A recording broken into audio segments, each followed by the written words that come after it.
हाल ही में हरियाणा के फरीदाबाद में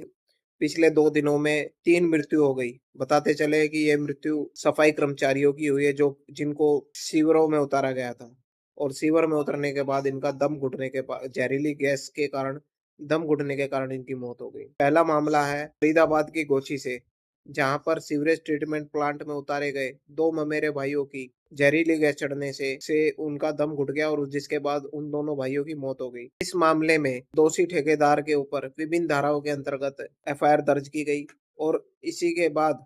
यानी कि कल कल सुबह एक व्यक्ति जो कि सेक्टर 19 फरीदाबाद में टोल पर गया था और वहां पर उसको बताया गया कि सीवर लाइन में कुछ कचरा फंसा हुआ, तो वो जैसे ही वह उसको बिना सेफ्टी बेल्ट और मास्क के सीवर में उतार दिया गया, जिसके कारण उसके भी दम घुटने के कारण मौत हो गई और जिसके बाद निगम के कर्मचारियों ने हंगामा कर दिया और आयुक्त तक जाकर मिले और इसके खिलाफ कार्रवाई की मांग करी। और बताते चले कि निगम द्वारा पिछले 5 साल में अनेकों मौत हो चुकी है जिनकी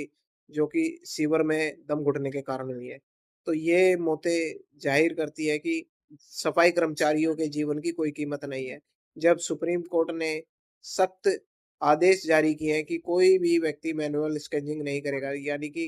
कोई भी व्यक्ति सीवर में नहीं उतरेगा, मशीनों के द्वारा सफाई होनी चाहिए। अगर उतर रहा है तो उसकी पूरी सुरक्षा प्रबंधों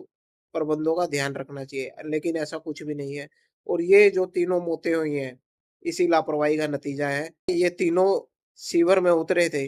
किसी के भी पास कोई भी सेफ्टी प्रोटेक्शन, कोई भी मास्क, सेफ्टी बेल्ट कुछ भी नहीं था और जिस कारण ये मौतें हुई। अन अंत में हम प्रशासन से ये निवेदन करते हैं कि इन मौतों के ज़िम्मेदार जो भी अधिकारी हैं, उनके खिलाफ सख्त से सख्त कार्रवाई की जाए और